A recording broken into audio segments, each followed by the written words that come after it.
There's no stopping Bitcoin. It just keeps pumping and pumping, but the shorts are getting wrecked.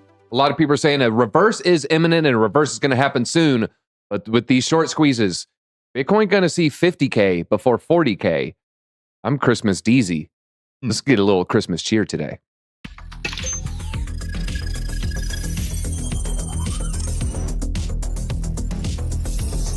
Capital flight is coming to the United States. The dollar is going to zero. And that's what makes Bitcoin so special. You have to have gone through a couple cycles to understand. Once the price is able to clear this level, the breakout is on its way. This is your indication to jump in now.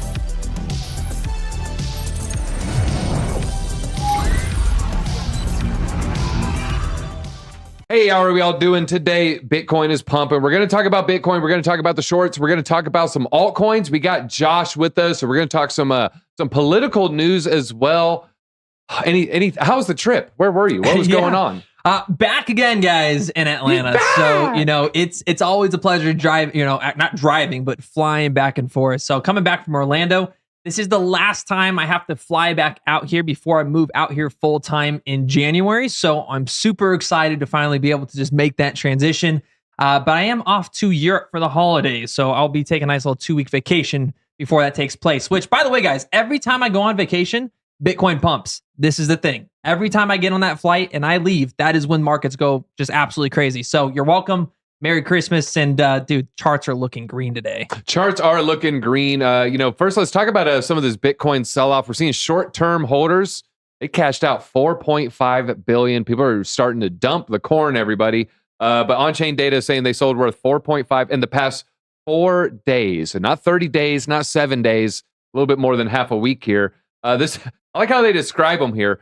Fickle-minded participants who usually show some reaction to any FUD or FOMO that emerges in the market. Hey, I'm right here. Don't talk about me like I'm not in the room, okay? We've all been that person. Some still are, and that's okay. We're all leveling up together.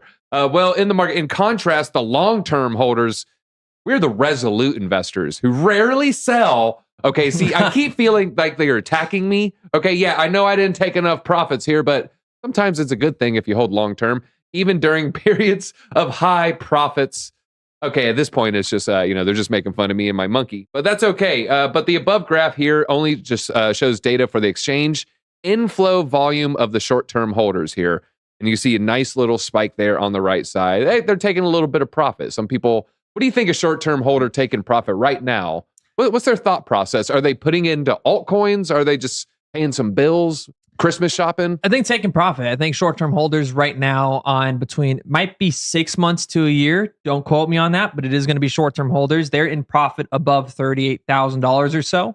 So the next key level that we're going to be talking about heavily today is 48,000. As the people that are more important, I'm sorry, short-term holders, you guys are the goats. You guys bought the bottom and accumulated. But we have holders that have been holding for 2 to 3 years long, and these are the long-term holders that make up for 33% of the active supply for Bitcoin. So we are going to be diving into what that means. Can we break through that 48K level today? And honestly, I'm just getting excited for it. So, Josh, are you going to be leaving on that midnight train? Did you leave on the midnight train to Georgia? Left on a midnight flight. So got about 1 hour of sleep. But hey, you know what we got to do? We have to be here for the morning show. We're not going to miss it. And I'm just excited to be here. All right, guys, so he only has 1 hour of sleep. If you want to type in some tongue twisters, maybe we'll ask him to read them live. Throw me off. Hey, Nick, how are you doing? What do we have? Instagram right here?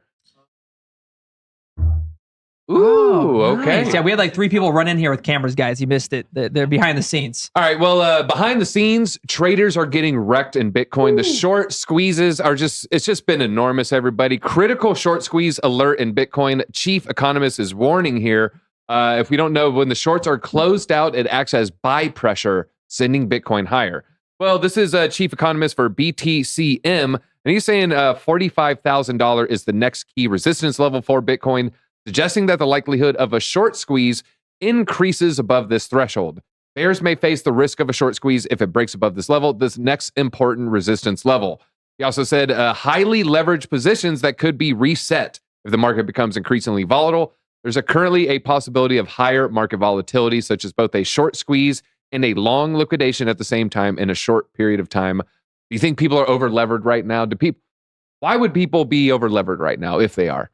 Yeah, I think one, we should ask the chat that, so we get a poll going, guys. Let us know if you think we're actually over leveraged for Bitcoin right now. Here's a good poll or just question to throw My out. poll wasn't good Everybody, enough. not a poll. Everybody who's opened a levered trade, what was your leverage? I think my last one was a 5x. Okay, that was me personally. Type in what was your last levered trade? Do you know yours? My last, I never go above 5. So I think the last one I took was in June. It was a 2x. I haven't been doing leverage trading. We're really exposed. We accumulated heavily. And right now we're just waiting for, we're just taking profits. We're scraping off the top right now as we see futures and open interest, guys, rising to levels we haven't seen since 2021. So, you know, are we over leveraging this market? I think it's kind of, at this moment, no. I think we actually have a higher open interest right now than Bitcoin in terms of the weekly, which is traditionally bullish. So this does mean I think we can see this level pushes up to $48,000. But guys, now's not the time if you missed to be just jumping in and longing on like 20x leverage. Like we're at this point. We saw hidden divergences. We kept creeping up, short squeeze, short squeeze, short squeeze.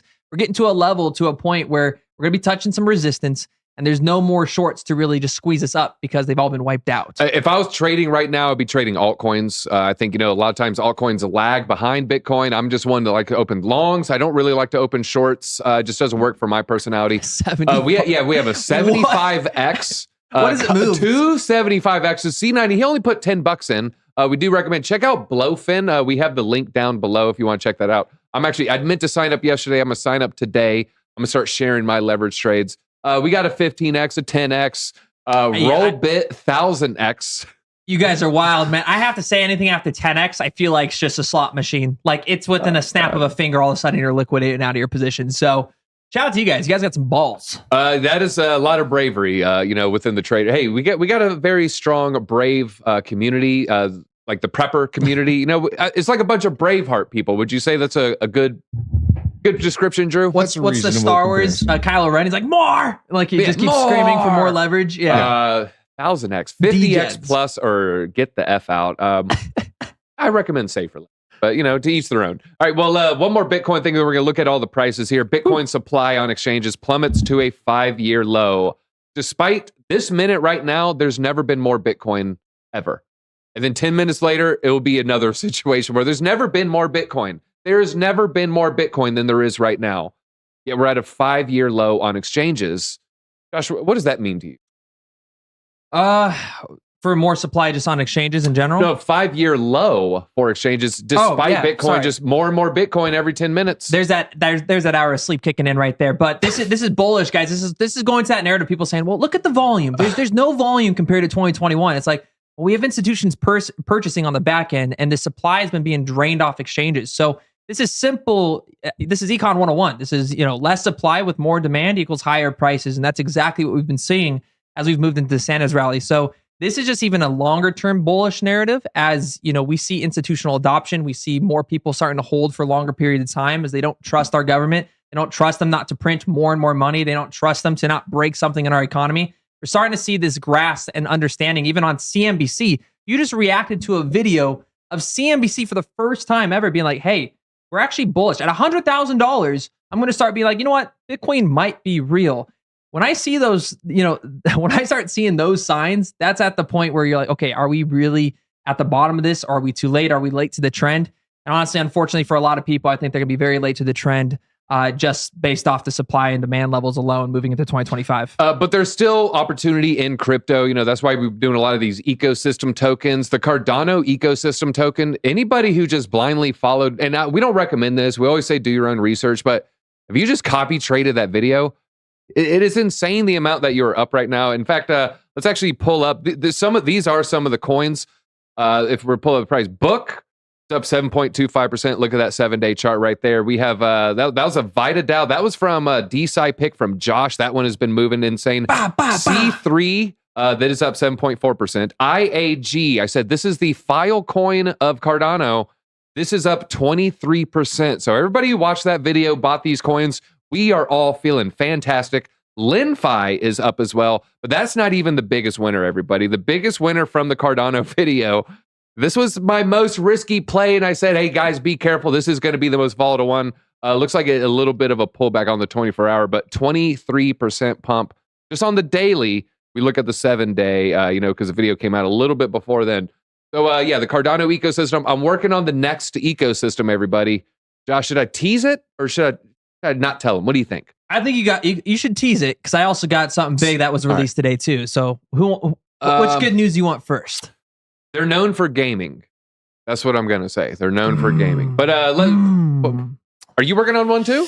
Well, I'm not necessarily working on something, but something we've been waiting for and anticipating for over a year now is you talked about VitaDAO. Look at the category here on the bottom right of the screen, guys.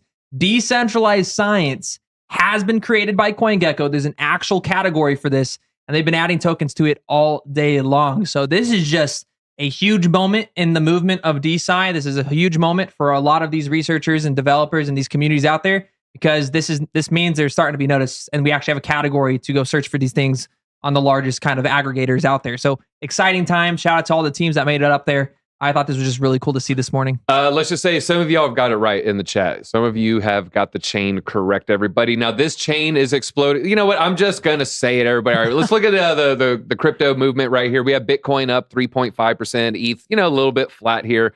BNB down a little bit. Solana way up 3.8%. Cardano up 10% right now. I talked about this on ATB. I paid someone $1,000 in Cardano yesterday. Woo. They immediately sold. I went up to them and I said, man, dude, in an hour, you're up $20. He's like, yeah, I know, that's crazy. An hour later, he was then up $50. So I went up to him. I'm like, hey man, you're up $50. He said, oh no, I sold it. I sold it after the 20. He sold it all. He sold it all. That's okay. That's okay. Look, he's getting into crypto. You're going to see more of this guy in the future. But yeah, Cardano's up 10%. Dogecoin up 11%. Avalanche, everybody. Avalanche is the ecosystem video I'm working on right now. Avalanche is pumped. This means we don't have much time. A lot of them are going to start pumping today. There's going to be a couple Avalanche projects that might pump 2 days from now, a week from now, 1 day from now. I'm going to work on the gems that have not pumped yet. So maybe tell us your favorite Avalanche project there. Scotty Swing. Avalanche, obviously. I'm buying this week. Not smart, but hey, that's honestly how you're going to feel a lot of times when you're buying the pump there. But you know what? In this stage in the 4-year cycle, I think that's how a lot of people feel right now. I think a lot of people are jumping in December. They saw us break that 40K level, and it's now, make or break it. I think this is a huge opportunity seeing 48K, which we're going to get to in just a second. But if we can break these levels, there's still room for more upside moving to the end of the month. Some of the daily winners are so big, we got to look at them real quick. Yeah, and we'll pass it. Are you doing the charts? Who we got charts with today? BitLab. All right, Kelly. Yeah. Oh man, Kelly's been crushing it with the leverage trades lately. I'm going to start copy trading him. I don't recommend that, but that's what I'm going to. All right, BitTorrent is doubled. Everybody, just took a Viagra. Yeah, it is skyrocketed to the top side. Helium is up 50%. It was like 2 people turned a miner on. I don't know what's going on with that. WeMix is up. Avalanche is up. And now Avalanche is a top 10 coin almost. It is now number 11. So big shout out to the Avalanche community. A lot of people on that system early. And then those Bitcoin alts have dumped everybody. Now, Ordi is actually up almost 5% in an hour. So its loss was around 20%. Stacks is around 20%. Be careful chasing pumps. Be careful buying wicks. Just be careful buying a coin that pumped 50%. Maybe it doubles again, but maybe you wake up and you see that, every dollar I put in is just down 20 cents. Yeah, so. Mr. Checkno said in the chat here, extreme greed this month, feeling toppy. This is that moment. You got to realize, guys, we see massive greed in these markets. People calling for 50K, 60K, 70K. So when you see these outrageous numbers of 100% gain in 24 hours, this is where this comes to that psychology of the markets, guys. You need to break away from that emotion and just be like, okay, should I be waiting for this healthy pullback? Should we wait for a correction? Should you just stay on that sideline, or are you jumping into what could potentially be a local top? Dude, BitTorrent's chart is wild, guys. Look at this. You click on it, look at the last 24. It looks like it just launched. It looks like it just had its ICO, and then you zoom out on the 30-day, and it just... Like, what is that? That's an elevator. That's not stairs. That's not an escalator. That's not even a steep mountain. That's just an elevator. It just teleported. Right, yeah, that's ridiculous. All right. Well, do we have Kelly in the wings? Yes. I don't see his beautiful face. Okay, Kelly, how are you doing today, man? Man, I like the hat. I like the black. I like the vibe you got going on right now, man. I mean, you guys have been down here down in the basement in the studio. It's chilly down here. I gotta be fully geared out in order to in order to do what I want to do here. Well, the market's hot enough to keep you warm, Kelly. That's all I'm going to say. That's the same thing I said opening the show on BitLab this morning. I said I may look like I'm cold, but this market's keeping us warm. And Is, you know is what? that why you weren't wearing pants?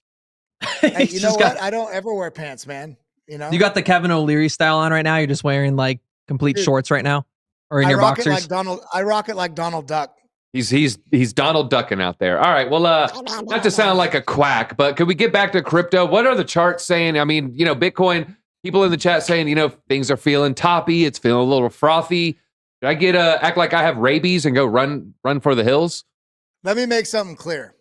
I have never been as bullish as I am right now for Bitcoin. Does that mean price can't pull back a little bit? It absolutely can. But let me break down the charts and show you exactly what I'm seeing. First things first, on-chain data is phenomenal, especially for those of you out there that are beginners. I recommend checking out colintalkscrypto.com/CBBI. This is an aggregate of a bunch of different on-chain data. And what I want to point out here is some people say it's feeling toppy, especially if you look at metrics like this, where we're getting up into a level here where we're getting, it was roughly about the same time when we had this in terms of the height here on this metric.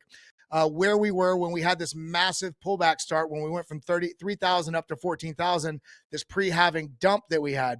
But the problem with this is you can't look at one instance and form a conclusion. If you zoom out, you can see pre-halving. These are the halvings, these lines right here. Pre-halvings, we had only just a small little pullback, little happy fib right here, just a little Bob Ross pullback.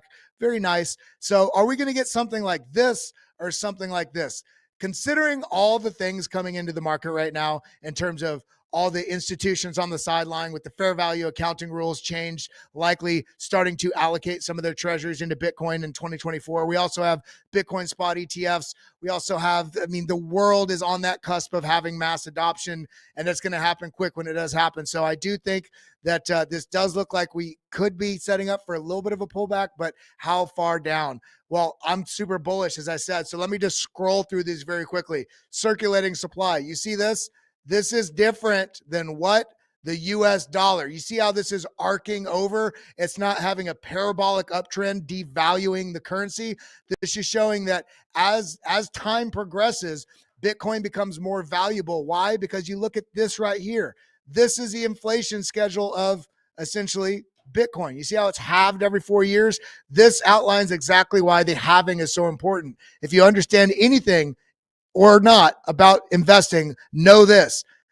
Investing and trading is all about supply and demand, and this shows new supply is being cut in half every 4 years. So that doesn't even consider all the new people coming in. We also have, this is a better metric of it here. You see it. But then we also have the percent of supply last active over a year ago. This is coming up to record highs now, meaning people are at the point right now, they've been holding through all this.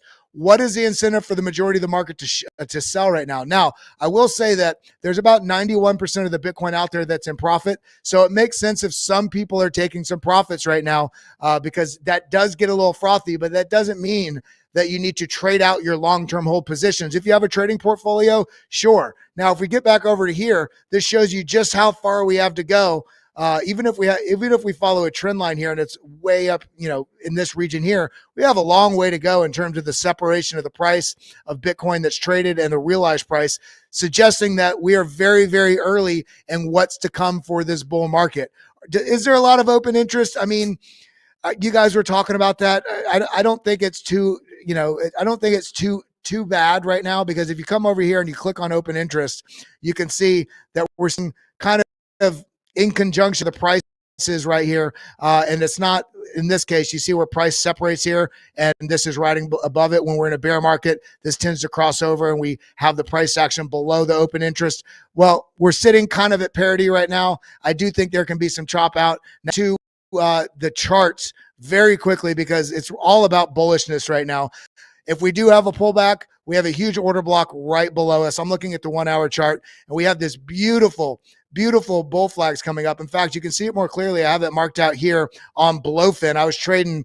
You can see all the little trades I was taking yesterday. I took some long trades and some, exited these, and beautiful bull flag that we had right here. And look at that, went basically right to This is why you need to understand how to read the charts and outline some things. Now, yes, Avalanche, massive pump yesterday. I mean, there's about a 22% pump, a 24% pump here. Now, is this forming a bull flag? I do think it is. If the market as a whole starts pushing up, I think this is going to break out as well. The target for this for Avalanche up at $31. And just think, only a few weeks ago, you could have gotten this all the way down here below $10. And this is why when the market is bleeding. So all in all, I'm very bullish in terms of pullbacks.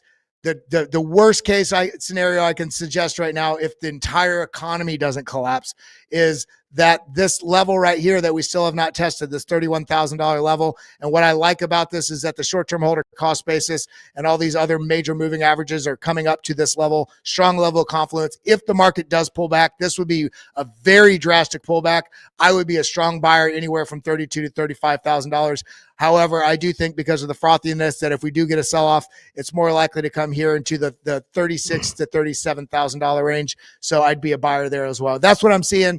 That's what I'm feeling. Make sure if you haven't yet, check out bitlabacademy.com. That's how you learn how to do all this and get involved. By the way, get involved in the Discord. Our boy in the charts here, Mr. John Dalton, one of our pro traders on team here for BitLab, called out this AVAX trade before it happened, had it all outlined exactly what the trade was. So get involved in the Discord.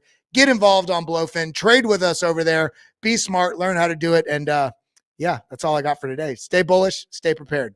Great stuff. I sold my AVAX after stars crashed. I just checked. My average buy price for Avalanche was $50. I'm looking at the price chart, and I kind of remember, I just want to talk about my psychology at the time. I remember, all right, you had Bitcoin. It was pumping. They had a nice little pump. Then we had that June, July lows.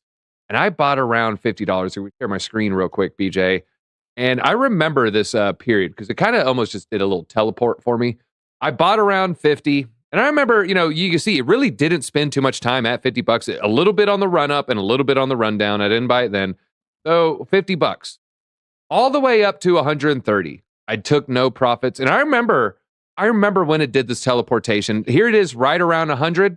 And then just like that, it was $20. It happened very, very rapidly. And I remember my Avalanche was like, oh my God, it's green, it's green. And the next thing you know, it got cut 80% in like the matter of months. So then I've just been sitting on the sideline. I didn't buy anymore, man. I feel so dumb. Well, that chart outlined exactly, even if you wrote it all the way up and then wrote it all the way back down, there was a beautiful head and shoulders, macro head and shoulders on that was telling you it was going to go down. And I do want to shout out yesterday on stream. And I think when I was co-hosting with you there on Discover Crypto and the day before that, I think both days I called out, hey man, one of those coins that's not moving yet is Quant. And today we got, it was holding at that $100 level. And we got that, I think a 10 or 12% pump on Quant over the last 12 hours or so. And it's pushed up into 112. It's one of those coins I'm watching into this next bull run. So if you miss something, guys and girls, if you miss something, realize you never really miss anything in this market.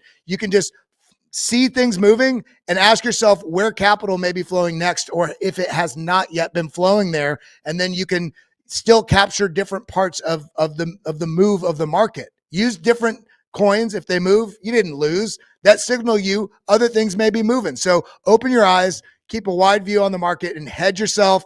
Have some risk management and trade smart. This market, when it starts moving, this is nothing yet. We got a lot of room to go. So everybody trade safe.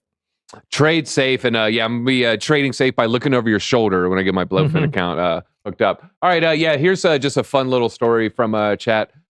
I bought Avalanche. So Cryptic comments right next to each other. I bought so much at $9. Bob from accounting. Ha ha ha ha. I was buying Avalanche at $128. That's crypto for you, folks. That is crypto. All right, let's talk a little SEC demands. And then we got some government stuff as well. I did really quick before we jumped into that. You guys kept talking about psychology of the market cycle. So I wanted to pull up this image here because you guys brought up a lot of great points there, especially from a TA perspective. I love this chart. And this is kind of something I really want to pay attention to because a lot of people are at this hopium perspective where we're going to see 50K, 60K, 70K, 80, and like we're just on this bull trend up to the upside. I do want to play the devil's advocate there and say, you know, when we look at that psychology aspect in these markets, this is what actually why I believe we're kind of in this suckers rally right now. There's a lot of disbelief moving into this momentum. People saying we're toppish. Even chat, I'm seeing a lot of people say we're feeling toppish. And I would agree. I do think we're feeling toppish at this point. But something that would make a lot of sense is this movement in this crypto market right now is all in anticipation of that spot Bitcoin ETF. So what could potentially happen is maybe we do break one of these 48K resistance levels, right? We get to that next threshold, we break through that, and we just start seeing people FOMO in because they believe we're going to continue on into this, into this trend, seeing this 55, 60K, etc. And that's where you might get that reversal Kelly was talking about, where you actually might get that proper correction. But the problem is all these traders and all these people stuck on the sidelines, all these influencers that have been just grifting saying, oh yeah, we've been in the entire time that actually sold the bottom and haven't touched crypto in literally a year at this point. They're going to be like, oh, well, actually, we're going to wait for 36K. We're going to wait for 31K. And that's where we're going to buy in and accumulate again. And what can very well happen is we just get that healthy 20%, 30% pullback. It never breaks back below that 38K. I'm anticipating that mid to high 30s range. But that is how markets work. They often do what you do not believe is going to actually happen. So just keep that in perspective. Psychology of the market is something you always kind of want to think about. When you see everybody being greedy, that's traditionally when you want to be fearful. And where everybody's fearful, that's when you traditionally want to be greedy. It reminds me of the people waiting for a 10K Bitcoin, 12K Bitcoin. Never came. It's never coming. Came. It's still in the cards. Still in the cards. SEC demands. Let's talk a little SEC. Goldman Gary here. SEC demands spot Bitcoin ETF kill switch.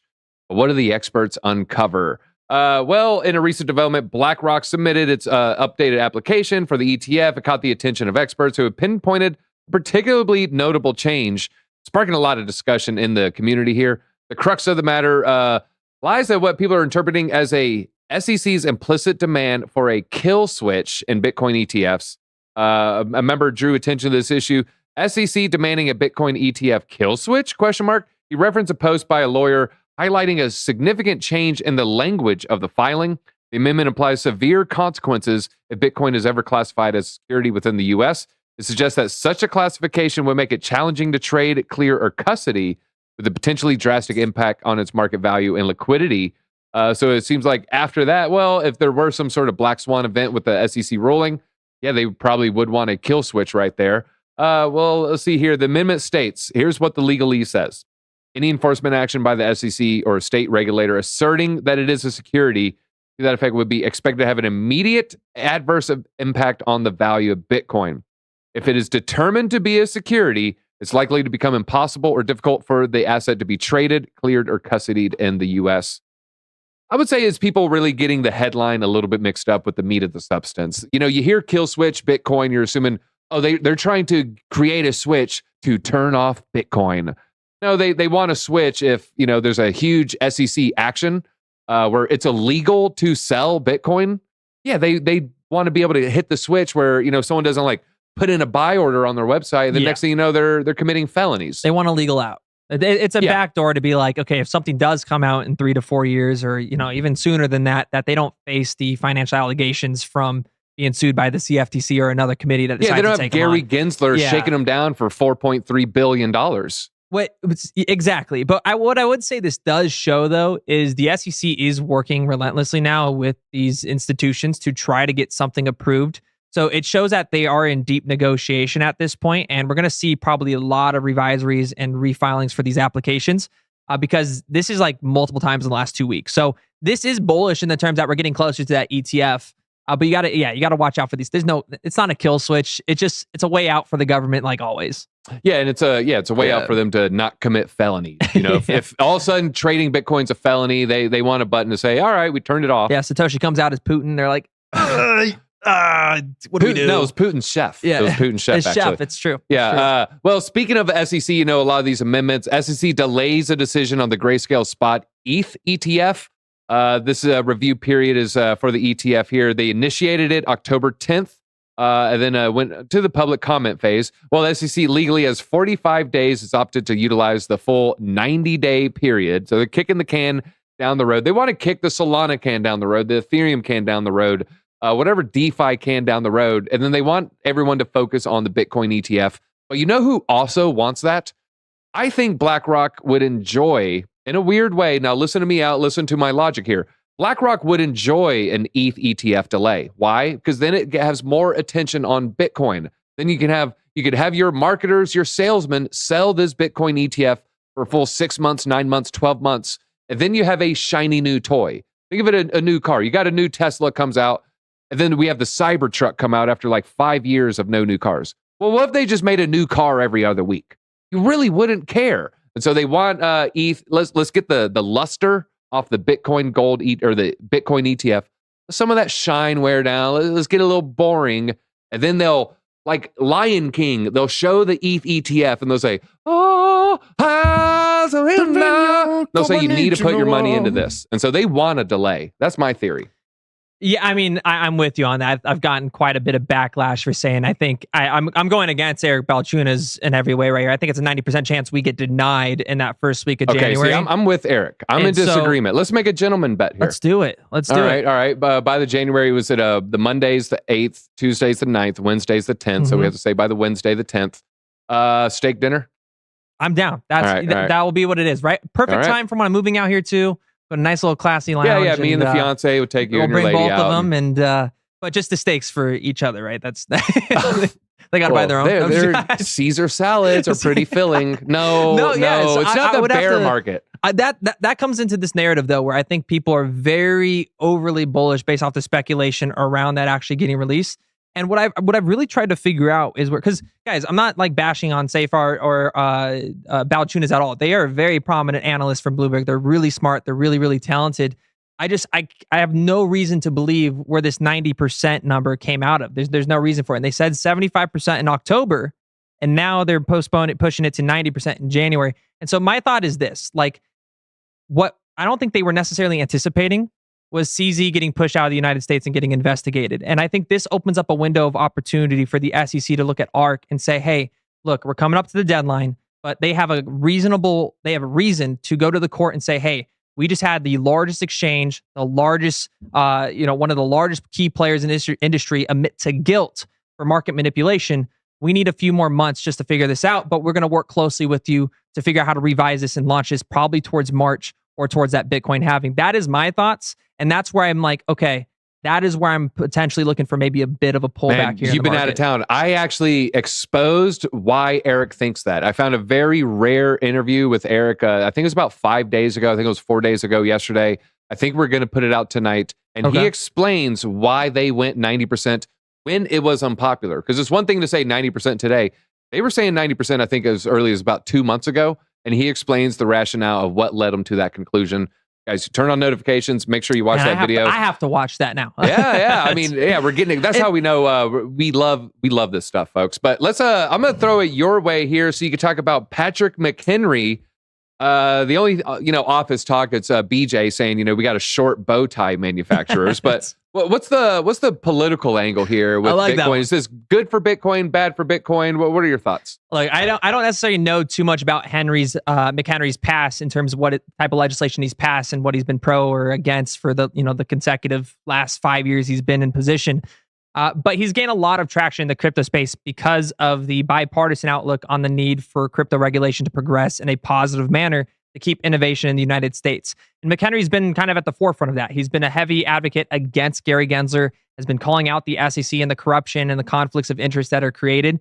And him stepping down, it does seem that his co-workers, essentially, guys, co-chairman, who is working with him, Maxine Waters right here. So the collaboration he's working with in terms of the bills to highlight the key issues and needs that are needed for crypto to progress in the United States in a positive manner, it's all bipartisan. So, is this bearish for crypto? I don't think so. I think at this point, we have a lot of lobbyists and people approaching our congressmen from a nonpartisan perspective from both parties, bringing them together collectively to say, hey, how do we move this industry forward without giving some three-letter agency that was elected by the executive branch and doesn't even represent the people too much power? And it's not just Democrats. It's not just Republicans. It's now more and more people from a bipartisan perspective as we move into the election cycle this year. So it's overall bullish. I have to give him the credit for he was one of the first and one of the leaders in terms of really bringing this realization with these crypto bills and these stablecoin bills in the first place. So sad to see him go. But again, I don't know enough about his past. To be like, we still have Tom that's where we're Emmer as well. So, we still got a couple pro crypto. But I think we have a Maxine story as well. I don't know if you want to do that one, maybe even the one or two after, because there's a China one after Janet Yellen. I know you're getting excited already just by me mentioning that. So here we go, guys. Maxine Waters. Now, I'm going to hold my tongue on my thoughts about Maxine Waters. You guys, I'll pull up her famous picture while you're talking. If you're on TikTok, you know who this lady is because you see her just make the most outrageous statements. But we're going to talk about this article here. So, calls for informational sessions for U.S. lawmakers on crypto-related issues. So, during a Tuesday hearing, Maxine Waters asked the SEC's Valerie, not going to pronounce that last name, who is the director of the agency's Strategic Hub for Innovation, about the potential session. Maxine Waters here, known for being a crypto critic, said she wants to organize. Wait, hold on. I have to find a new. There we go. There is she we right go. Next to it? Yeah, that's kind of known for being cozy and friendly with amphetamine-addled SBF there. You know when he was donating to politicians, guys, and we don't know who. That is a very eerie image right there. I think it's the clear signs who received some of that dark money from FTX. So, hey, if you guys are wondering where your FTX funds, Maxine Waters might know where they're at. But I think it went to their hair care products. She looks like a female they Bill share Cosby. The same wig. She definitely looks like a female Bill Cosby here. You get the pudding and you have the drink and you. Yeah, both should be, we'll hold the tongue on the Bill Cosby jokes there. But I would like to try and organize small groups of Congress to be able to ask more questions and get more involved in what is really going on with some of these companies. This is coming from her. So her latest statements come as the lawmakers led by Republicans are pushing for legislation to regulate crypto. Ranking Democrat Waters has previously cited the SEC, Gary Gensler, who has said that the door is always open for crypto firms to register with the agency, which we guys know, guys. We just dropped a video about Gary Gensler lying. I really recommend you check out that video. It's a reaction video to something he released in November. A little bit delayed, but it really teaches you and kind of goes through everything he was wrong about and what he has lied about. And so seeing Maxine Waters want to just open up a committee and have a discussion about this is actually very, very positive.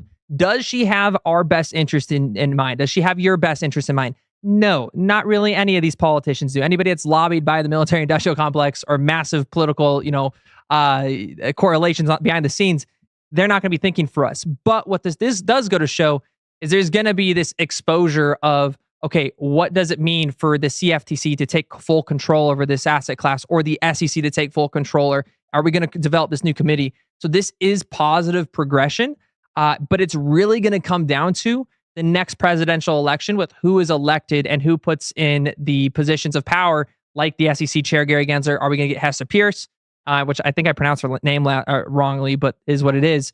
That is what we need to focus on for the next year. So that's kind of all there is to this. It's a lot of political jargon. It's a lot of back and forth.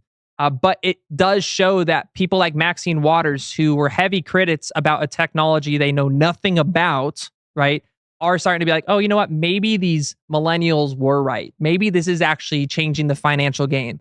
And of course, with her arm around FTX, she goes, oh, this does fund my pocket. So maybe I should make my voter basis a little bit happier so I can stay in office until probably, I mean, she's already up there in age, but for the foreseeable future. Well, we have a Janet Yellen story, and I just typed in, I was just going to try to bring a funny graphic for you. And so I typed in Janet Yellen rage. And then this picture came up. It's kind of funny. But then the article kind of, it caught my attention. 4 unhealthy aspects of the current U.S. economy, according to Janet Yellen. Then I looked at the date, June 16th, 2021, like, oh, they don't know the cliff they're about to drive off in 6 months. So during, right before the financial markets took a downturn, half a year before the downturn of our economy, what was she saying were the 4 biggest issues with our economy? Well, foreign wars, our debt, lingering debt, inflation. These are the things I'm thinking about. Well, what does she say? Then we'll maybe get into your article here. Wage inequality, people dropping out of the labor force, mostly women dropping out of the labor force, climate change, and then number 4, racial inequality. So these were the 4 big issues facing our economy. Janet Yellen is as bad as it gets. I mean, she is a communist dictator, and I mean, I don't know if that says enough here, but I just highlighted it. Stablecoins may create unprecedented financial risk. This is someone who cannot budget and run our, she is our U.S. Treasury Secretary, like, and she cannot do her job properly. We cannot budget anything. Like, we're spending hundreds of billions of dollars, and then she's coming out and saying, hey, you know what? Even though we're already in a war with Ukraine, we can afford to spend another $100 billion if we need to on the Middle East with Israel. It's like, okay, where are we getting this money from? Who are we asking these loans to? She's going out and now asking for loans because of the debts that we have accrued. So this is someone that I have really I'm not a fan of whatsoever.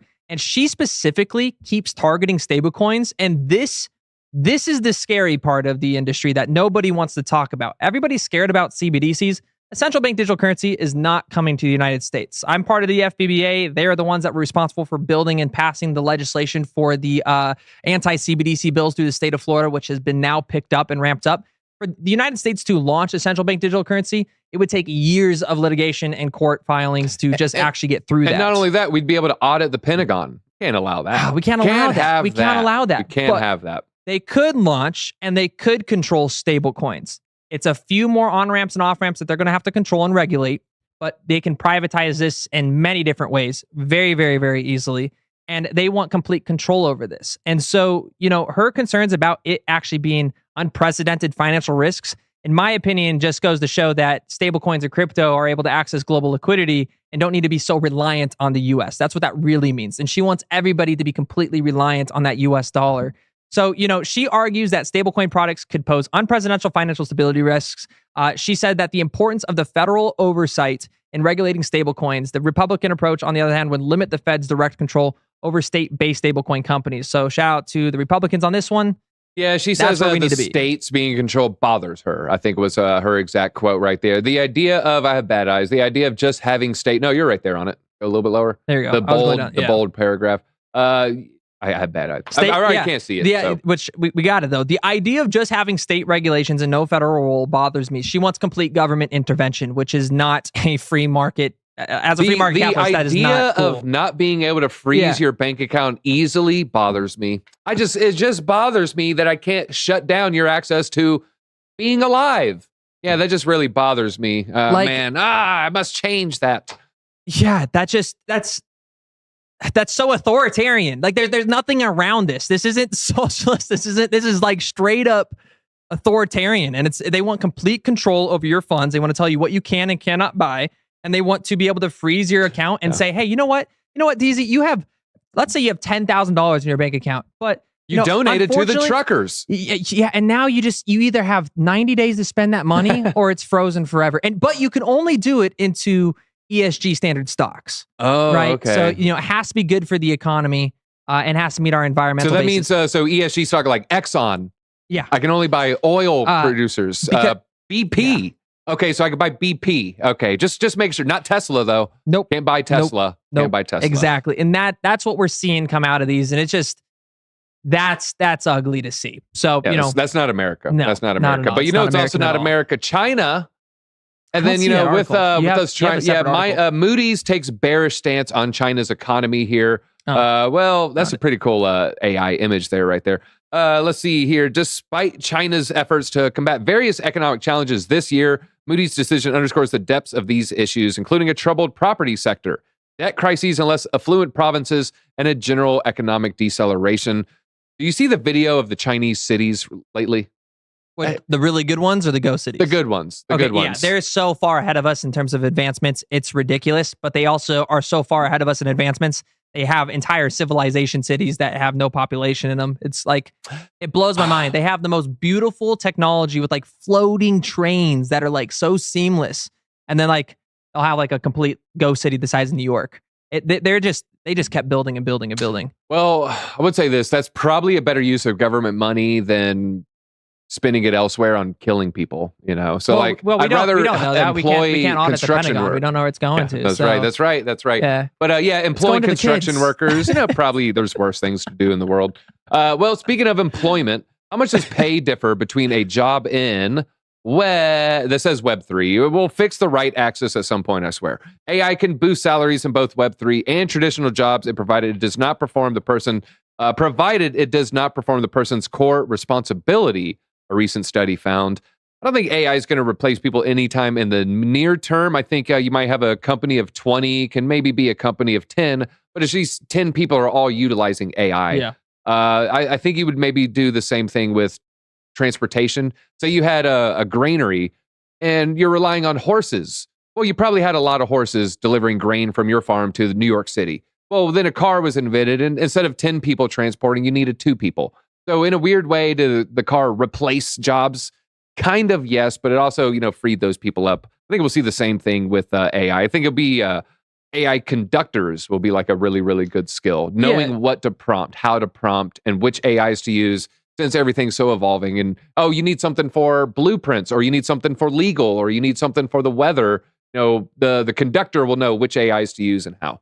Yeah, there'll be a lot more automations. And I honestly think AI is going to progress us to like 4-day work weeks. I think that's coming not too far out in the distant future, maybe 5 years still. But we're at this point where AI is going to not necessarily replace jobs completely, but be able to be utilized to scale jobs significantly more. And I think that is a very important kind of thought to like approach when you're worried about video editing or all these different mechanisms. It's like, okay, well, as a video editor, can I use these AI softwares to scale and now take on another 10 clients and just increase your own revenues as well? So it's, there's a lot of correlation and crossover to it. And I think people are more scared of AI than they should be at this point. But that leads into some things that AI is doing, which is fighting cancer.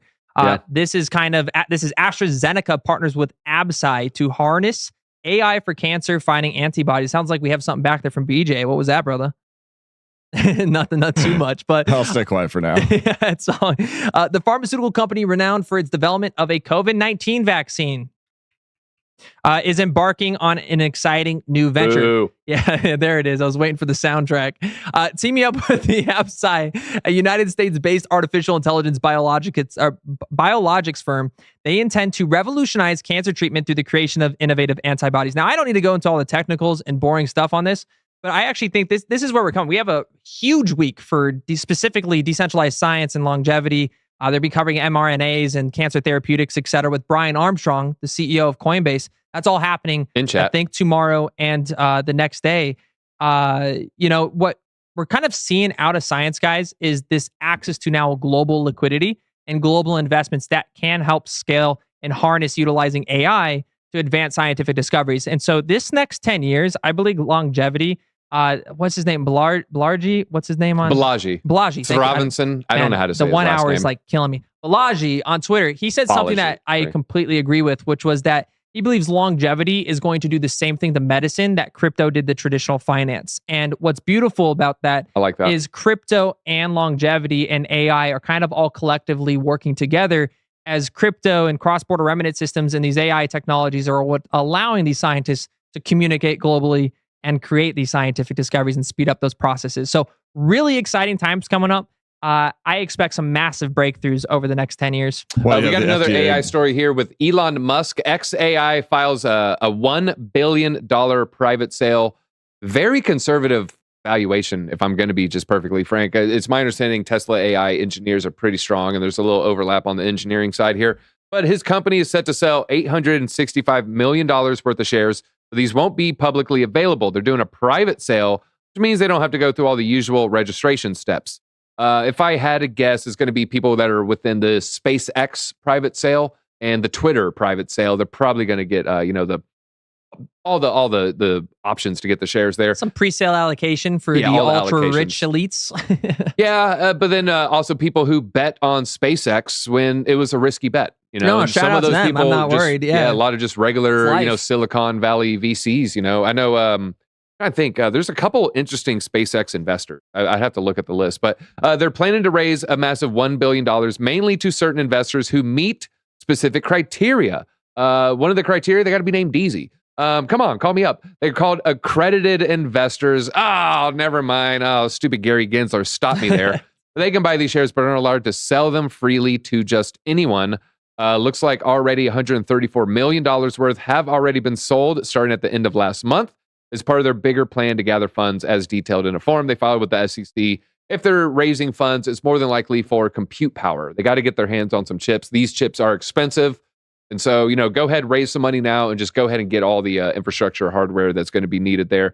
But it indicates a strategic move to raise extensive capital here without the requirements of a public offering.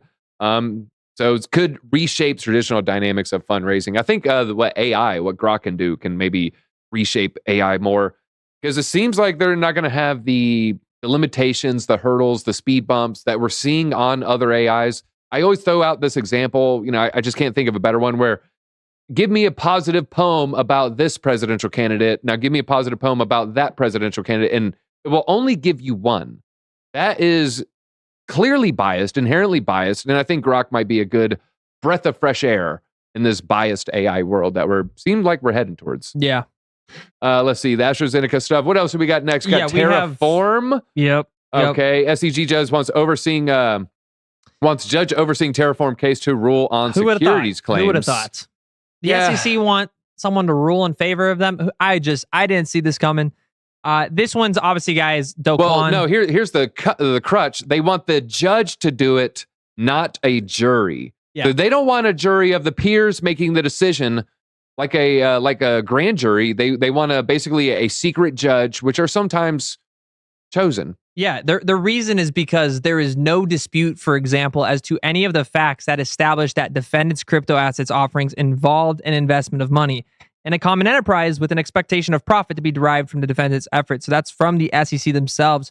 Whether defendants' offers and sales of the crypto assets are investment contracts is thus a question of law for the court, not the jury. So this is kind of those regulatory reins where they're kind of like trying to reel people back in here, where they get to decide, again, people that we did not, vote into these positions that do not represent us. The SEC wants those complete regulatory controls and clarity over. But, honestly, on this one, I have to say, this was an obvious Ponzi scheme, and it's going to fall under that category. But this just goes to show that there is no road to clarity. There's no road to freedom for crypto in the United States. There's no path towards clarity.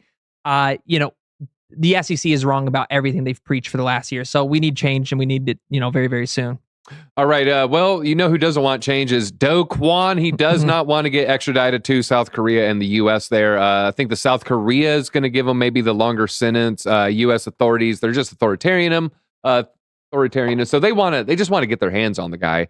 Probably, get some NSA officials in a room with him and say, "Give me the Bitcoin." I don't know if that's what happened. Maybe, who knows? It's a fun imagination experiment. All right, Coinbase launches talking about experiments. Yeah. This is awesome. Yeah, I saw this today. I don't know. I want to know your thoughts about this in terms of Twitter, because there's obviously this whole platform of Twitter being this universal payments app, one-stop shop for everything.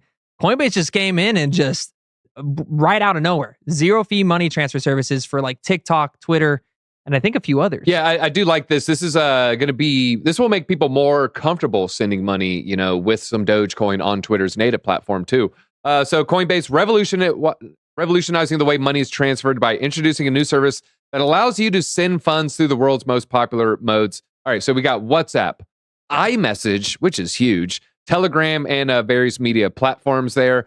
The timing also is opportune as the share prices witness a remarkable increase of nearly 290% this year.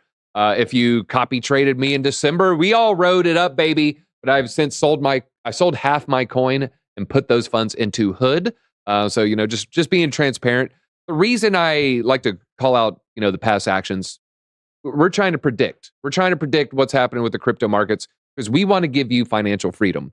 And the way we do that is say, we expose our calls. And that way you can see if we're making the right calls or making the wrong calls. Let's just be transparent together. So, that's why you'll hear me giving my trades pretty often there. All right. But I would say this is huge. I haven't seen the entire list of all the social media apps, but iMessage to me is probably the biggest one. Sending crypto by text message. Yeah. Very, very big. Will that move the needle on adoption, Josh? Probably not, because you got to still teach everybody what crypto is. So, everybody that is already in crypto is gonna be like, this is awesome. But like, if I still want to be like, hey, mom, I don't Zelle me. I'm gonna send you USDC. She's gonna receive that. You got to open a Coinbase account. Yeah. Okay, Josh, I'll do it. It's on the App Store. What is it? Is it one transfer? Josh, it wants me to take a picture of my ID. Are you sure this isn't a scam? It's not approving. It's not it's a blurry photo. Stop taking pictures of wipe your camera off. It's like, yeah, we're still pretty early to that, but this is that next step. And so, if there's an immediate integration where like iMessage, as soon as I send you $200 in USDC, it automatically gets deposits in your bank account, that would be awesome. But I don't think there's going to be that immediate, or I don't actually know. I haven't read into it enough. I just saw the announcement when I got off the flight today. So chat, honestly, let me know if that is a feature of it. That's really cool. But either way, I think this is just the next step towards market growth. And it's just going to make it easier because now when you do explain it to somebody, you go, hey, on your iPhone, you see this button right here where it says, send money. Like you can do it in crypto and it will send instant. And so this is huge for people with PayPal, with Cash App that have family members across the world. You can just send that crypto again directly through a text message. It is good for adoption. All right. Robin said in the Netherlands, we've had this for years. That's pretty cool. All right. Well, we have the stablecoin market cap on the uptrend after 18 months of downtrend there. You can see the right end of the chart. So we have USDT market cap, BUSD market cap, PAX market cap, DAI market cap, and let's see, what's the blue? A different USDC. Oh, USDC and USDT. Sorry.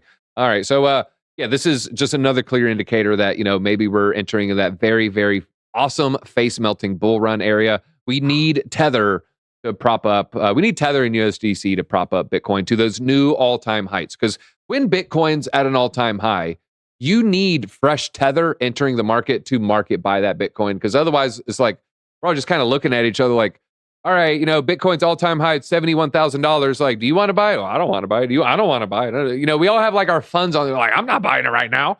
We need that new Tether to be printed, and then some institution comes in, and then eventually, hopefully, if we're smart, we dump on them. All right, Tether. Speaking of Tether, Tether's Bitcoin strategy pays off big. $1.1 billion profit amid the price surge. Yeah, Tether was smart. They knew when to buy Bitcoin. Even better than MicroStrategy. Their average price. Take notes, Michael Saylor, because they didn't start buying in 2020. Their average price is $22,000. Good job, Tether. Good job, Tether. Y'all crushed it. And not only that, they're starting to mine Bitcoin. I don't know what their electricity cost is, but I think right now it's roughly, the average is like 60-70%. So if Bitcoin is $30,000, it's costing around on average globally like $22K, $24K. There's more and more money or Tether there. So they're pretty smart. I wouldn't be surprised if they're like one of the cheapest electrical places in the world is where they have all their servers. Japan had video call. Yeah, I'm pretty sure they're using like hydro dams, or they're in South America for sure. I think so as well. So like definitely probably 2 to 3 cent kilowatts, if not cheaper. They're definitely going to be on the low end. Plus they got all the industry insights. But we have, guys, the altcoin market cap set to surge and reach 747 billion with the B, guys. Dollars here, guys. And analysts predict that this could be preparing a storm. The altcoin market was valued at around 685 billion today at press time, and it was able to establish a 24-hour high of 700 billion. If the altcoin market can close today's daily candle above $684 billion, it may begin to climb to the closest resistance level at 747 billion. And this kind of goes with that next level and everything we've talked about today. So Bitcoin's level is going to be that $48,000 range. If Bitcoin climbs that and breaks through that, you're going to see altcoins run with it as well. So, markets are kind of feeling this out. And while people are in this, what I keep calling it a suckers rally, they're in disbelief. They're like, no, it's going to come back down. It's going to come back down.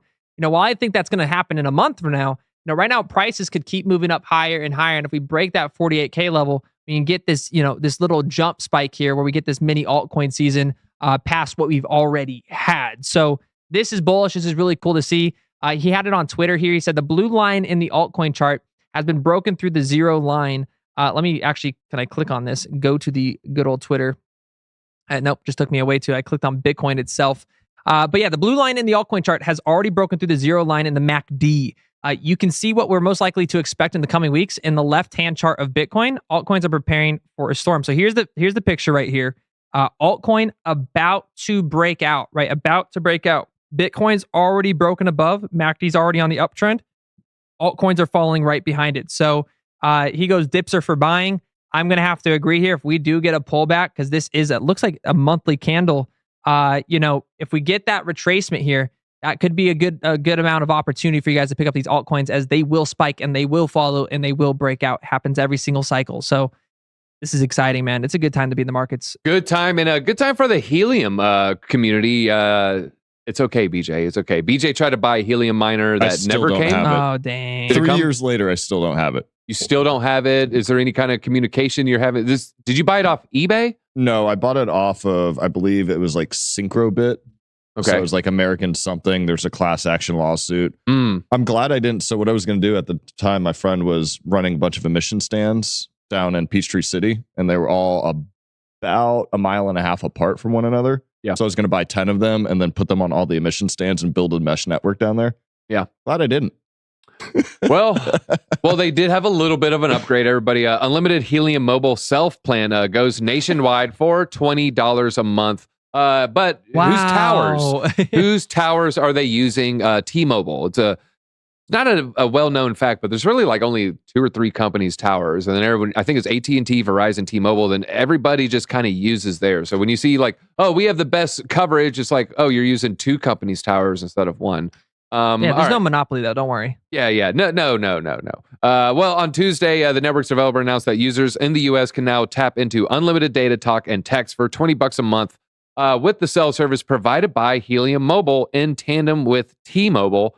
They charge us for the backup coverage. So Nova Labs have a strong incentive to grow its hotspot network. So if you can use Helium, you're going to use Helium. If you're outside of these little blue zones, then you're going to be using T-Mobile. I do like the aligned incentives here. I like that the fact that they are going to be aligned, or they're going to have an incentive to make this entire map blue. Means, hey, maybe they're going to start building. Bear markets are for building, and I don't know how much building they did in the bear market though. But if they got this lab, probably a whole lot. I did not know it was Dogecoin's 10th anniversary. Isn't that wild? 10 cents. One of the oldest cryptos. Yeah, I actually, I did put out a video. I was like, hey, it was the 10K video where I had Bitcoin, ETH, all that stuff. I was looking at it earlier. Let's actually pull it up. So this is a video that we did, I don't know, about a month and a half ago. Now that's the risky one. 10K challenge here. Yeah, Bitcoin. So I said, yeah, you want 1.1 Bitcoin, you want a whole ETH. Look at the percentage gains here. I might have to zoom in a little bit here. Can we see it? Yeah, 24% for Bitcoin, 19% for ETH. Number 1, down at the bottom, Doge pump 34%. So, guys, I actually told you this is probably going to outperform all of them. I know that, but it's still going to be my smallest allocation. So, shout out to the Doge. Everybody, we all have Doge, right? I have Doge. You have some Doge? I sold my Doge way long ago and haven't kind of picked it up since. I got in at Doge like really early, like 2020. Like late 2019. So I had it like penny of a penny. And when it ran up to 1 penny, I was like, this is psychology. It's going to fall. So I sold all of it. And then Elon Musk decided to start tweeting and it went up to 75 cents. So, we all have those stories, but yeah, Dogecoin's not going to go anywhere. It's kind of just the everlasting meme coin at this point. But we do have Mantle here, guys, jumping on the T-bill bandwagon. So if you guys haven't heard about this is why Janet Yellen's running scared. As a lot of these stable coins, or not these stable coins, these altcoins and these layer ones that are establishing stable coins on their networks, they're farming treasury yields. So with MUSD stable coin right here, this will offer yield from US treasury bills and bank deposit interest via rebasing. All right. On December 4th, Mantle deployed its MUSD stablecoin, compromising rebasing version of USDY from Ondo Finance. And this is a yield-bearing pretty much asset here. So tokenized notes secured by short-term U.S. Treasury bonds and bank demand deposits. I'm going to use a bunch of big words there. We're going to step back from that really quick and kind of explain this. What they're doing, guys, is they're holding their reserves essentially for the stable coins in T-bills that earn a small percentage. And then they're taking that and they're using that to pay out the rewards essentially. And so, how these mechanisms can work, and this is on a very basic level of understanding, is essentially if you have an exchange that has their own stable coin, whether it was Binance or Coinbase, they could, launch their own their own stable coin. And then when you give them $1, they take that dollar, they put it into a treasury and they earn interest on it. That's how they make their money. And so these ecosystems are farming it. This is like the ultimate yield generator for farming, where they're farming those US T-bills, and then they're going to use those rewards to just completely rebuild their system or invest into more products that they're building as well. So if you have $100 billion or $100 million, like this adds up, and this is a significant amount of volume that can be created from this. So it's bullish. Yeah, it's like beaming to the upside here. But speaking of beam surge, 277%. I'm 100% going to make this Avalanche Gaming video as soon as I can, everybody. So I want to find the next beam. Maybe let us know in the comments. What do you think the next beam is? We'll see if it matches my research. I got 3 coins so far. I got like a wallet. I got a gaming, and I think I have a DeFi play. Maybe I'll add another gaming. Maybe I'll find one other little aspect there. So I'll be still doing some research on the Avalanche ecosystem here. big news for Gods Unchained. You know, I was making Gods Unchained content a long time ago, it was in 2020, so we're about to be in 2024. I mean, quite a while ago. This gave me really my first big lucrative airdrop in crypto. Well, if you have Amazon Prime, you get free gifts for free card packs for the NFT game here. If you're big on gaming, you can play this game and earn God's token for free. So it looks like you can get free cards. Say what? And it's actually a good game. And it's actually a pretty good game. If I had any criticism of it, it reminds me of Magic, where you play a format for a long time. And I don't want to say stale is the right word, but you know, they don't have as big a team as MTG, so they don't have card releases as often. So you're waiting 6 months for the card release, 4 months into the format, maybe you're like kind of waiting for that new card release. But yeah, very bullish on the Gods team and the token and their partnerships. They're Speaking of Magic, it's Chris Clay, who is one of the main designers on Magic Arena, that left and then did Gods Unchained. Yeah, so a key figure from Hasbro in the MTG Magic the Gathering team, built this game, or is a big part of the team that built this game here. So it looks like you get 5 rare core packs and then more. You get some free packs checking out that system. So cool stuff there. What do you think of this Michael Jackson's Big Boy demo? I hate the name Michael Jackson's. I hate it too because of because of the allegations. Yeah, it reminds me of the sleeping arrangements, which is very odd. There's a lot of weird stuff on his side, but there's a lot of weird stuff on what the studios did to him, and there's a lot of like evil Hollywood stuff that's going on there. But I think you're going to slowly see more progression towards the adoption applications of Web3 and blockchain tech, but I think we're still so early. This isn't going to cause a movement in the music sector for crypto at this moment.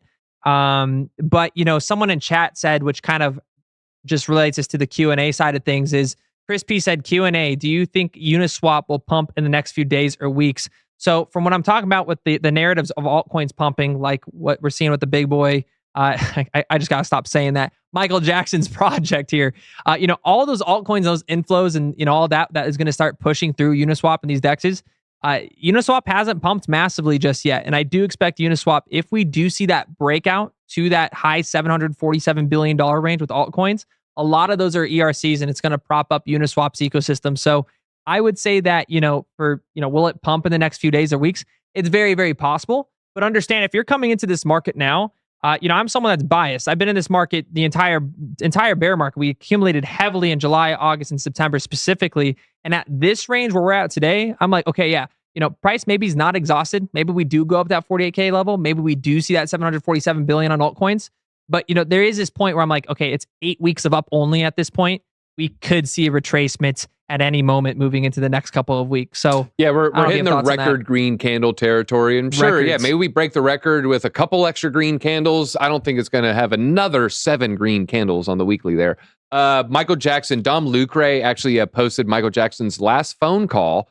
I don't know if you guys knew this, but he was worried people were listening into his call. He called his manager, by the way, claimed people were after him. They were going to kill him, and they thought they would frame his death on a drug overdose. So, they actually have his the manager recorded the call. I think he recorded all his calls, probably like to sell it in the future. He had, I don't know, maybe not the best people around him, but yeah, that's just an interesting tidbit. Could he make a NFT out of it? Oh my god, that was good. That was good. That was worth it. That was worth it. Not too soon. Not too soon. You had to do the dance a little bit too. I remember exactly where I was when I heard Michael Jackson passed. I was on Oleander Drive heading south, right near the batting cages. I heard it over 97.3, and I was like, it was very sad. You're probably too young, but older people, that's probably the most relevant celebrity death, right? I actually remember where I was. What year was that?